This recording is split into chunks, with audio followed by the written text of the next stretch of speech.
മുതലാജിന്റെ വീട് ഇവിടെ കട.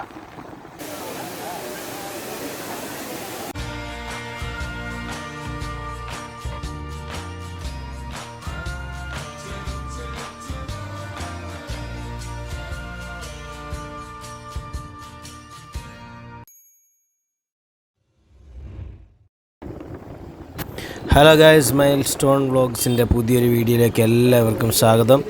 ഇന്ന് നമ്മൾ പോകുന്നത് കഴിഞ്ഞ ദിവസം കണ്ട ആ യാത്രയുടെ ബാക്കി ഭാഗത്തേക്കാണ്. നമ്മൾ തെന്മല ഇറങ്ങി തമിഴ്നാട്ടിലെത്തി. അതുപോലെ തന്നെ ചെങ്കോട്ട കഴിഞ്ഞ് നമ്മളൊരു കുട്രാലം വാട്ടർഫാൾസിലേക്കാണ് യാത്ര. അപ്പോൾ യാത്രയിൽ നല്ല മനോഹരമായ പാടങ്ങൾ, മലകളൊക്കെ കാണാൻ പറ്റുന്നുണ്ട്. അതുപോലെ തന്നെ നമ്മുടെ കേരളത്തിൻ്റെ KSRTC ചീറിപ്പാഞ്ഞു പോകുന്ന കാഴ്ചയാണ് നിങ്ങളിപ്പോൾ കണ്ടത്. ആ മലയുടെ താഴെയായിട്ട് കാറ്റാടി സ്ഥാപിച്ചിട്ടുണ്ട്. ഇവിടെ നിന്ന് 6 കിലോമീറ്റർ എന്നാണ് ബോർഡിൽ കാണിച്ചിരിക്കുന്നത്. ഞങ്ങളെന്തായാലും ബൈക്കിൽ യാത്ര തുടരുകയാണ്. വളരെ മനോഹരമായ ചുറ്റുപാടുകളാണ് കാണുന്നത്.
പല ഡിസൈനിലും പല ഫോട്ടോ ഒക്കെ ചെയ്ത് കൊടുക്കുന്നുണ്ട്. അങ്ങനെ ടാറ്റു ഞങ്ങൾ ടാറ്റു ഒന്നും ചെയ്യാൻ നിന്നില്ല, നേരെ പോയി. ഇവിടെ ഒത്തിരി കച്ചവടക്കാർ ഉണ്ട്. നമ്മുടെ നാട്ടിലെ പള്ളിപ്പെരുന്നാളിന് ഉത്സവപ്പറമ്പിലെ കാണുന്ന പോലെ കടകൾ കെട്ടി ഒത്തിരി പേര് കച്ചവടത്തിനായിട്ട് ഇവിടെ ഇരിപ്പുണ്ട്. കേരളത്തിലെ അപേക്ഷിച്ച് ഇവിടെ വലിയ വിലക്കുറവുണ്ട് കേട്ടോ. പല സാധനങ്ങൾക്കും വിലക്കുറവുണ്ട്. ഞങ്ങൾ 1-2 സാധനത്തിൻ്റെ വിലയൊക്കെ ചോദിച്ചപ്പോൾ വലിയ വിലക്കുറവുണ്ട്. അതുപോലെ തന്നെ നല്ല തിരക്കുള്ളത് കൊണ്ട് തന്നെ വേഗത്തിൽ വെള്ളച്ചാട്ടത്തിലേക്ക് പോകാൻ വേണ്ടി ഞങ്ങൾ ശ്രമിച്ചു. വെള്ളച്ചാട്ടത്തിൽ ചാടിയൊക്കെ ഒന്ന് കുളിച്ചിട്ട് വേണം വരാനും. അതുപോലെ തന്നെ വെള്ളച്ചാട്ടത്തിൻ്റെ ആ വീഡിയോ ഒക്കെ നിങ്ങളെ ഈ കാണിച്ചു തരുന്നതാണ്.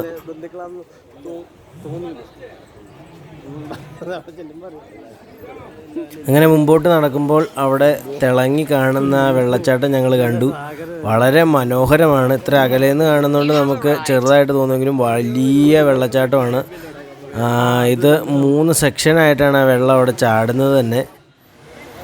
ആദ്യമേ മുകളിൽ നിന്ന് ആരാണ്ട് ഒഴിക്കുന്നത് പോലെ വെള്ളം കുത്തി അവിടെ ഒരു കുഴിയിലോട്ട് ചാടിയിട്ട് അവിടെ നിന്നാണ് 2 തട്ടായിട്ട് വെള്ളം താഴത്തേക്ക് വരുന്നത്. നല്ല മനോഹരമായ ദൃശ്യം തന്നെ നമുക്ക് കാണാൻ സാധിക്കുന്നുണ്ട്.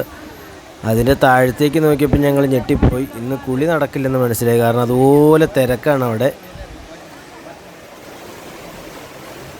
സൗത്ത് ഇന്ത്യയുടെ സ്പാ എന്നറിയപ്പെടുന്ന വെള്ളച്ചാട്ടമാണെന്നാണ് കേട്ടത്. എന്നിരുന്നാലും നല്ല തിരക്കുള്ളത് കൊണ്ട് തന്നെ ഞങ്ങൾ ജസ്റ്റ് അടുത്ത് പോയി ഒന്ന് കാണാൻ തീരുമാനിച്ചു. ഈ വെള്ളം ഒഴുകിയാണ് 5 നദികൾ രൂപപ്പെടുന്നതെന്നാണ് കേട്ടത്.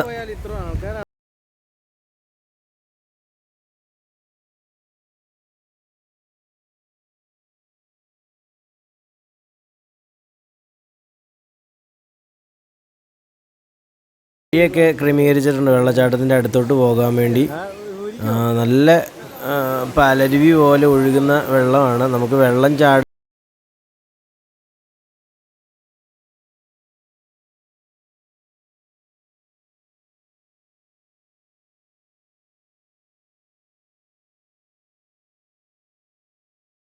ഇവിടെ അത്യാവശ്യം ഗൈഡുകളുണ്ട്. അവരെ നിർത്തിയിരിക്കുന്നതിന് മെയിൻ കാരണം എന്ന് പറയുന്നത് തന്നെ ഇവിടെ എണ്ണയും സോപ്പും ഉപയോഗിച്ച് കുളിക്കാൻ പാടില്ല എന്നാണ് കേട്ടത്. കാരണം ഇവിടെ നിന്നാണ് താഴത്തേക്ക് ഉള്ള ഗ്രാമങ്ങളിലേക്ക് വെള്ളം ഒഴുകി ചെല്ലുന്നത്. അവർ അത് കുടിക്കാനും വീട്ടാവശ്യങ്ങൾക്കും ഉപയോഗിക്കുന്നതായതുകൊണ്ട് ഒത്തിരി മാലിന്യം വരുത്താതിരിക്കാൻ വേണ്ടി സോപ്പും എണ്ണയും ഉപയോഗിക്കരുതെന്നാണ് കേട്ടത്. നമ്മൾ ഈ വെള്ളച്ചാട്ടത്തിൻ്റെ അടുത്തെത്തി. വളരെ മനോഹരമാണ് വെള്ളം ചാടുന്നത് കാണാൻ. നല്ല വീതിയുണ്ട് കേട്ടോ. നമ്മൾ ഈ സ്ക്രീനിൽ കാണുന്ന പോലെ അടുത്ത് നിന്ന് കാണുമ്പോൾ ഹൈറ്റ് കാണണമെങ്കിൽ തന്നെ അതിൻ്റെ ആ ചോട്ടിൽ നിൽക്കുന്ന ആ ഗൈഡിൻ്റെ സൈസൊന്ന് നോക്കിയാൽ മതി. വലിയ വെള്ളച്ചാട്ടം തന്നെയാണ് കേട്ടോ. നല്ല രസമുണ്ട് കാണാൻ അടുത്ത് നിന്ന്.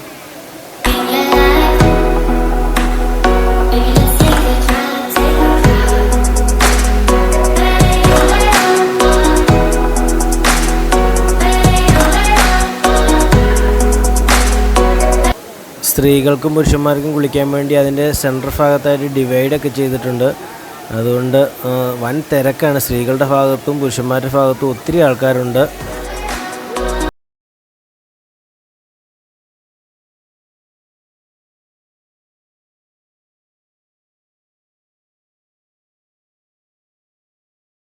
താഴെയാണേലും വെള്ളം ജസ്റ്റ് ഒഴുകി പോകുന്നതും വലിയ കുഴികളൊന്നും ഇല്ലാത്തതുകൊണ്ട് കുളിക്കാൻ നല്ല സുഖമാണ്. നമ്മുടെ നാട്ടിൽ ഇഷ്ടംപോലെ വെള്ളച്ചാട്ടം ഉള്ളതുകൊണ്ട് ഇതുപോലെ തിരക്കൊന്നുമില്ല. പക്ഷേ തമിഴ്നാട്ടിലങ്ങനെ വെള്ളച്ചാട്ടങ്ങൾ കുറവായതുകൊണ്ട് ഇവിടെ നല്ല തിരക്കാണ്.